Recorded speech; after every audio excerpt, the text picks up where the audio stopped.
Today we're going to be painting a dhow, D-H-O-W. So check it out and see what happens. First thing I'm going to do is find the horizon line with my trusty ruler, my piece of wood, and I'm going to draw the horizon, which is the edge of the water. It's the true horizon. The only thing that will interrupt this horizon is the boat. So it's a fishing vessel, and it's used in Tanzania, Mozambique, in Saudi Arabia, all up the east coast of Africa. So we're using negative space. This is going to be light, but it started out with a skin of darkish acrylic, which happens to be a green with a touch of black. Painted the whole thing, very watered down. The other thing we're going to be doing is placing the boat on the third line, and I'm going to be painting it what we call negatively, so this is going to eventually become light and the darks will remain. There are pieces of dark in my reference, and the sail will be going up this way, and I'm using charcoal as my baseline drawing. I've placed these pointers in already, giving me the angle at which the mast goes. The mast is not a very tall piece of wood, but the distinctive feature of the dhow is this piece of wood that runs up here. It's got a very distinctive shape, and then the sail is attached to this mast. The one I'm doing is almost in full sail, so it's getting a bit of wind that fills the sail. So what I like about a dhow is the shape of the boat. It's made of wood, and I am speaking of the ones in Mozambique, and the people the fishermen make the dhow out of rudimentary tools, but they're super skilled at it. They're very skilled at it. Normally the dhow has a lot of fishermen. Now the nice thing about the fishermen, it actually gives you a scale. So it gives you a scale for the rest of the boat. So these guys I'm going to have sitting in the boat. The other thing that can be said about the dhow is if it's on still water, like this is the ocean actually, if it's on still water, then it's got these beautiful reflections that come in at the base.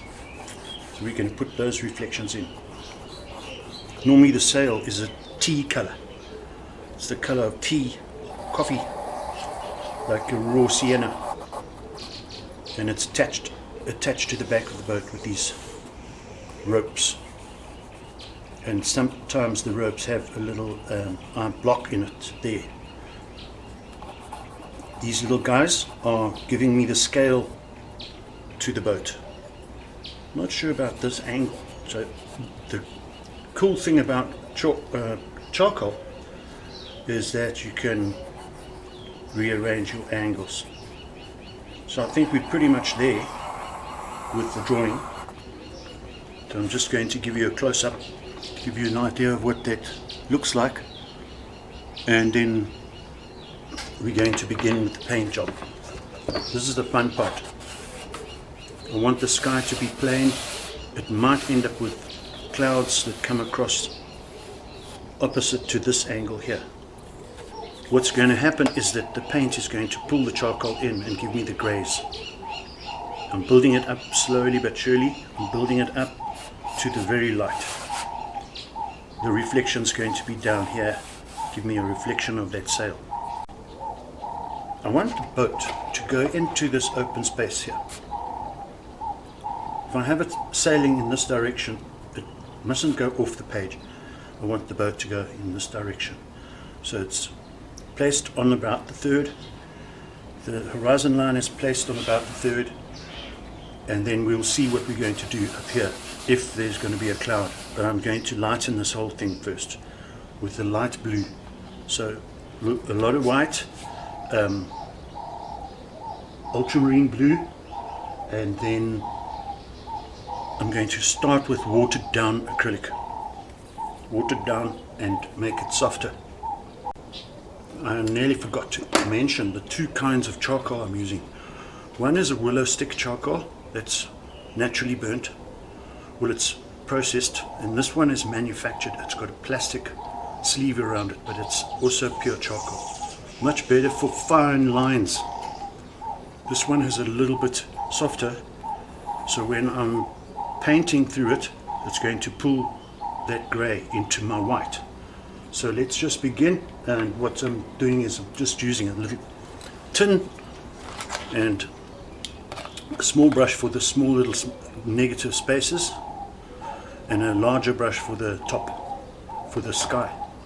So I'm using French ultramarine, that's it, and my trusted acrylic white, which is quite a nice quality white actually, so very bright.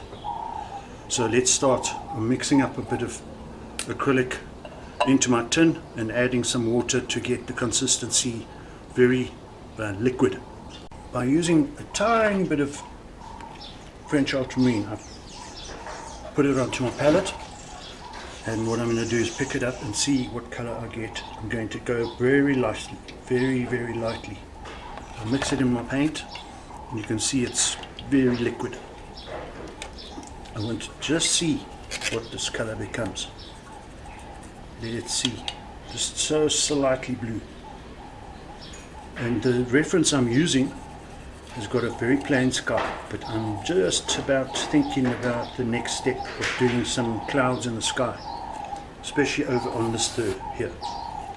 So let's do a little test sheet and see what this looks like on the surface. I don't want it to be flat, I want it to have paint strokes in it. I actually prefer abstract painting, so I always turn a realistic painting into some sort of abstraction. It can be argued that most painting is abstract. Of course you have realistic painting, but it's still an abstract concept. So let's see. I'm going to have to let this dry. I'm going to paint right across the top. I'm going to let that dry. As we're progressing across the sky, you see how the paint dries in a see-through pattern. Whenever I put new paint on it, it's quite white. But it's giving me the idea of where these clouds are to be, if there are going to be clouds. Maybe there won't be, I don't know. I'll decide as I go. I think there will be clouds. I'm turning my brush over. Turn my brush over, flick it this side, flick it that side. If you see white pieces in your paint, might have not been mixed 100%, try and squash them out with your brush. You kind of want this to be a consistency, but paint strokes. So let's just have a peek and see how we're doing. You see that the cloud idea is coming. This cloud idea is coming up. So let's just continue with this. Try and get my horizon line as flat as possible, and then continue from there. The way I get that flat is I'm going to turn my brush over. Follow the line of that charcoal, and you can start to see that there's a cloud coming across here. So far so good. And the next thing I'm going to do is pick up my smaller brush. Because I've still got my paint, I'm going to get some of the sky into these negative spaces here. And it becomes a little bit finicky around here. But remember, you can always put your dark back in. Don't have to complete it all in one go. Stick with me and you'll see how this painting transforms, goes into it develops. So let's go. Keep an eye on your reference. Try and keep an eye on your reference. Try not to skip this stage. It's a little bit finicky or a little bit tedious, but it's worth it in the end. Okay, double check that you've got everything in. While this is drying, I'm going to get these pieces in here, and these pieces are the gaps in between the sail and the mast. I don't know if this is a mast, I think it could be, but I'm putting these gaps in here. Watch that your finger doesn't start making strange marks, and then we keep going, keep going. What happens is they roll the sail up. They roll the sail up and they pinch it with rope up on this mast when they're not using the boat. Okay, let's get that big brush and we just get rid of these marks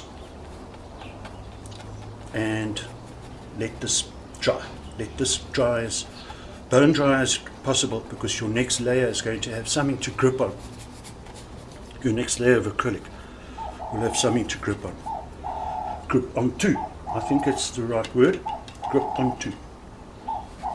And we're going to just get this, because I don't want to cloud all the way at the bottom. I don't want to cloud all the way to the bottom of the horizon. I want the clouds to sweep up in this fashion. So my sea at the bottom, I want that to be a little bit darker in its blue. So I'm adding blue, getting some blue in there, make it a bit darker. The color of reflected water. I like these ribs on the side of the tin. You can get it really mixed up. And we just get it, the blue in here, we test it out.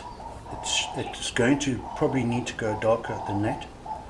And we try and meet this line. Meet this line across there. And bring the color in. Now what's going to happen, what I want's going to happen is this is going to be a kind of yellow ochre, the sail, and it's going to have a reflection. It's going to have a reflection in the water down at the bottom here. So it'll be slightly the same color being reflected. So we just continue with the blue, and we see you in the next clip. I'm just continuing with the lightening of the background. While the top is drying, I'm going to paint this bottom part where the sea is. And at this stage I'm making these horizontal marks to indicate where my reflections are going to be. And the reflections are going to come and fade out at the bottom here. Now what I'm doing is I'm going to let this dry completely, which will take a little time, a little while, because it's not a very hot day. We're starting to go into winter now, and it's cooler. But that's okay, they'll dry in their own time, and we're nearly there. So we've got this, you can see any flecks that are not desirable, try and take them out. I've got a fleck of blue here, a little piece of blue. I'm going to take that out, take it out, and then just go over the top. And the more layers that you can do at this stage, the better, because you can start to see the image appearing. There we go, and we'll see you next time. What I'm doing is I'm going to add a little bit of orange in my blue, because I want to neutralize the blue.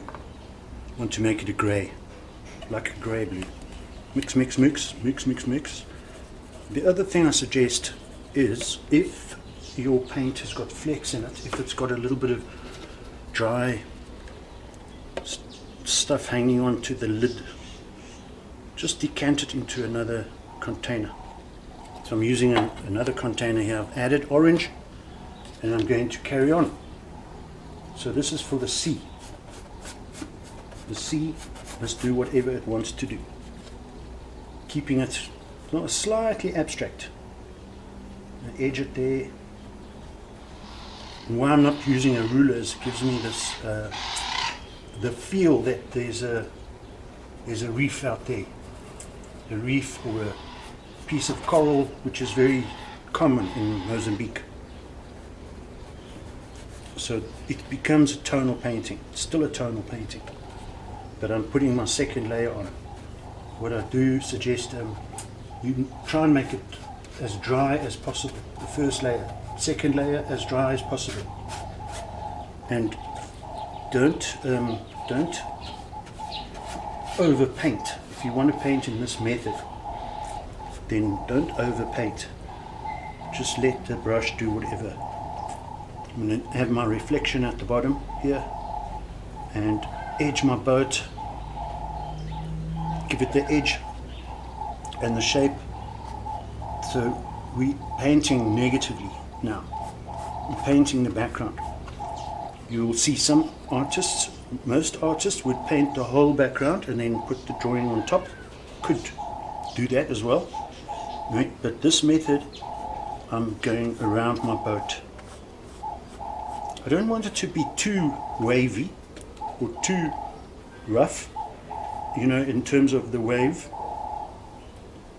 I want it to stay kind of flat water and keeping this edge waiting for the reflection and keeping this edge on this side waiting for the reflection of the clouds, which will also have water waves interrupting that reflection. So far so good. I'm happy with it, and treating the acrylic as if it's a kind of watercolor, but when it dries like acrylic. It dries hard. It's a plastic after all. So I've given myself an edge to the ocean, an edge around my boat, and once again we let this dry. I'm going to take these little pieces out and just put them on the side. And let's see. Oh, it didn't go. See, I don't want those texture marks of the pieces of paint. So far so good. I like it. I like it a lot. Now this sky, I want to change that color. So I want it to be, there's differentiation between the sky and the sea. I think the boat needs to be narrowed, so I'm going to put some more blue in here, and I'm going to narrow the boat down. And I also think it needs to be horizontal with the water, with the horizon line. So I'm going to be putting more blue. And this is a third coat now, third coat of blue. Blue with orange to neutralize the blue, so it's not so bright. Go right to the edge, cut these little waves down, give them a little bit more dimension here, and that would be really cool. What we're going to do now is we're going to orange the sky, and it's going to pick up on all the white areas. Just going to warm the sky up, give it another dimension, just another dimension, so it warms up the white.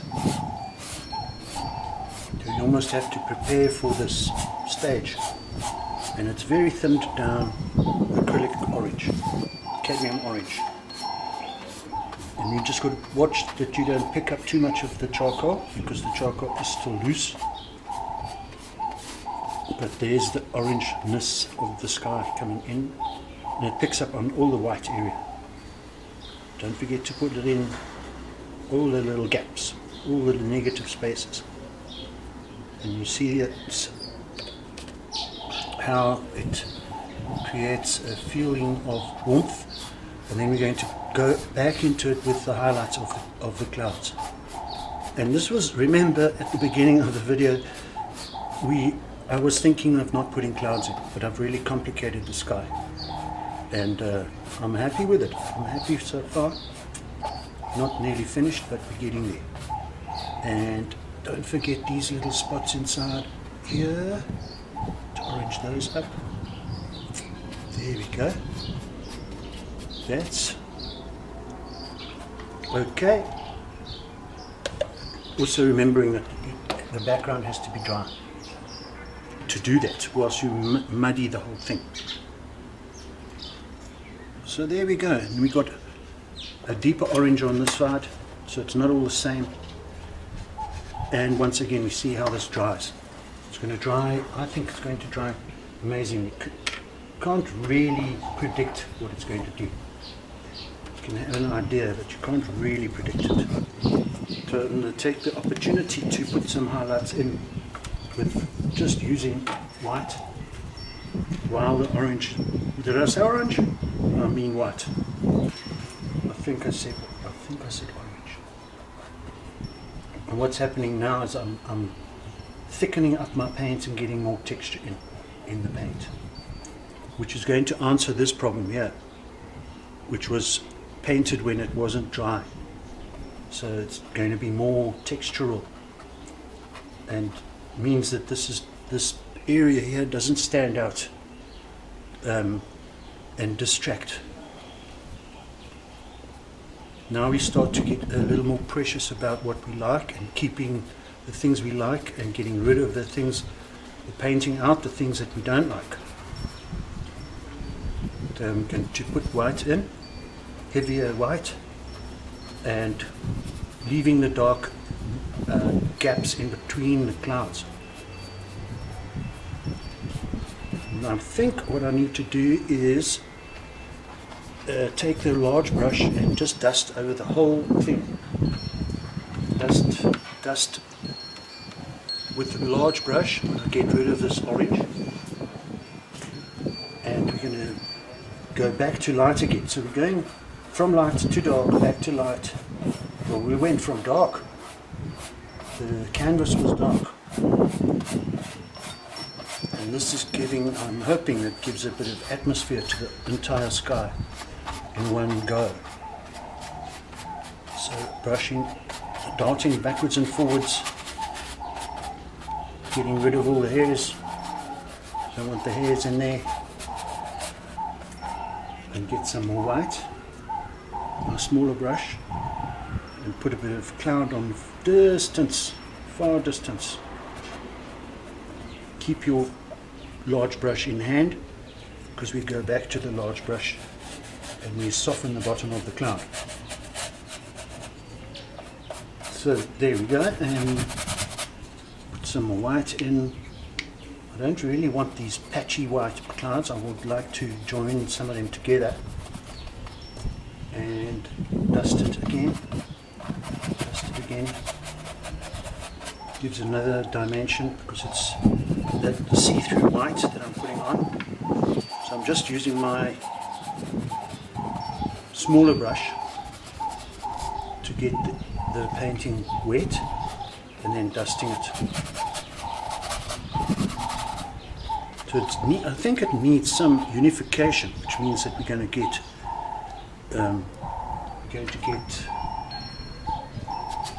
pieces of cloud that join and they make the grey. I think the trick was to start with the undercoat being dark. So use the big brush and pull this away. I'm really just, oh, there we go, a whole piece of brush came out. These brushes are not expensive at all, but they do the job. I like them because they do the job. You can abuse them to a point. I think this brush, what we do here is we take a pair of pliers and we pinch this tight, or a hammer, and just tighten up everything on this side. I need a new brush. Now looking at the reflections in the water here, I'm going to take some of the orange, same orange, smaller brush, and just do some reflections that happen all the way across here. Coming back to white later. So that's a wash of orange.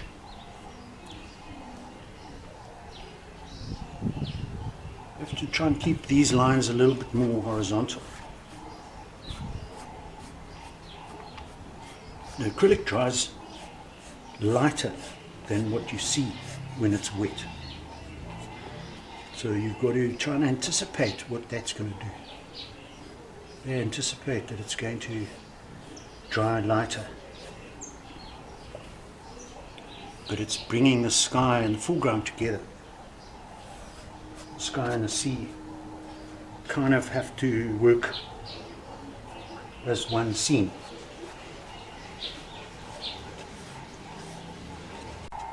My sky has got really complicated, but I kind of like it. Putting blue back in, then what I do is I'm going to rub it with my finger and pick up some of the texture on the canvas itself. So that's what it looks like from close up. And if you can see that, right? Yeah, maybe. That's the texture coming in from the canvas. So I'm not using a brush to do that. I'm just bluing the pieces of the sky, usually the in-between pieces, all the negative spaces, and making it actually quite blue. Try not to follow the marks that have been made, because they're not necessarily the marks that you want. Try and get an idea of where new marks can be. So it's usually around the tips and the top of all the clouds. Another thing that it's doing is it's actually lightening everything. So the tone is becoming similar. But it's becoming a little bit more like an impressionist painting, where you're getting these patches of color. And they're opposing colors. These are opposing colors, so they complement one another. They actually work together. It's a very strange term. Opposing colors that work together. It's like, what? I don't understand that.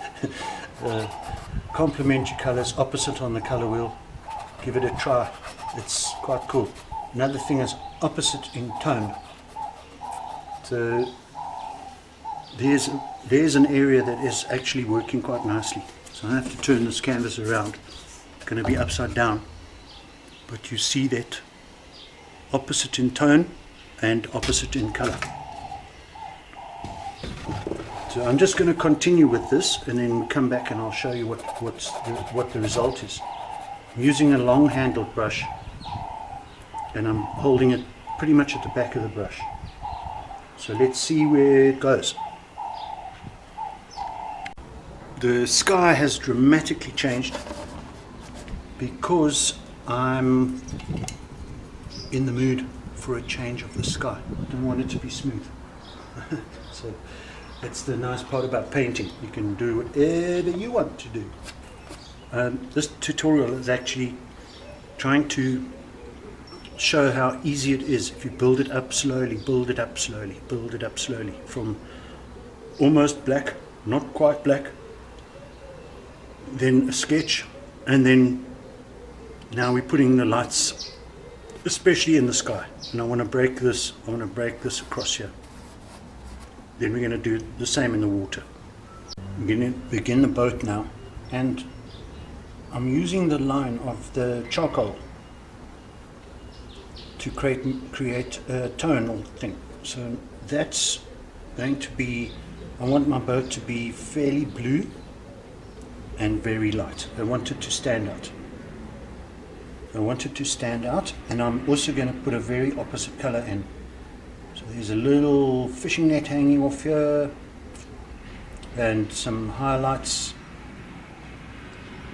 What I'm doing at the moment is very dry brush, painting with a very dry brush so that the texture of the canvas shows through.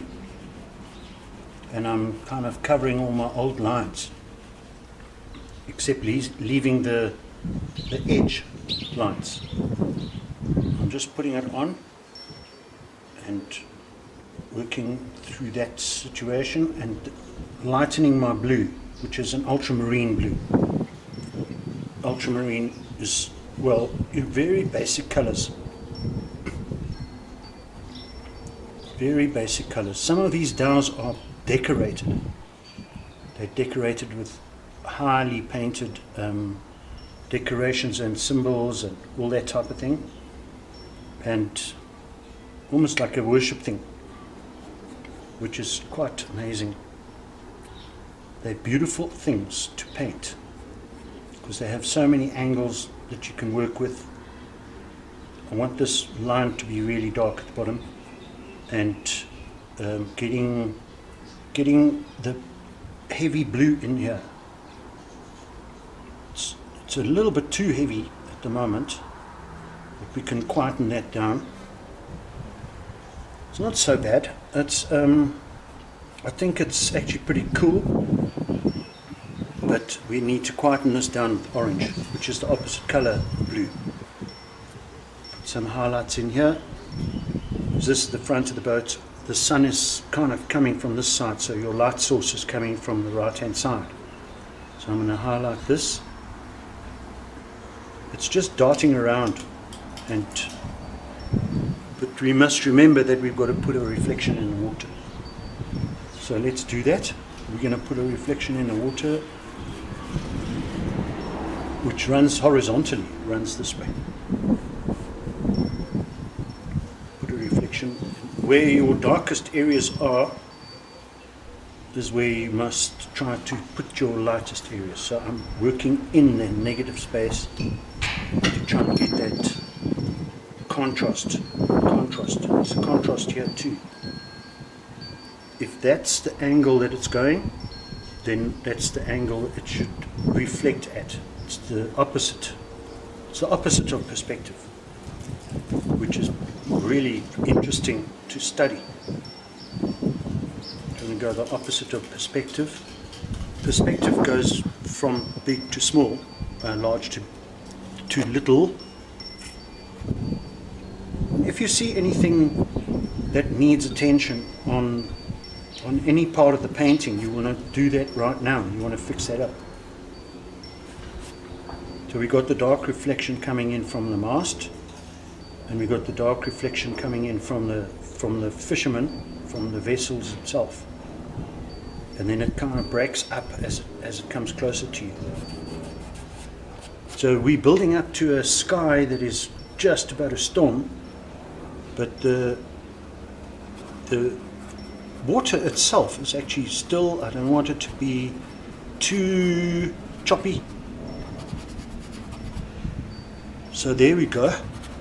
And it's at this point that you're using the texture of the canvas to do the little dry marks that happen across here. Now I've just seen something.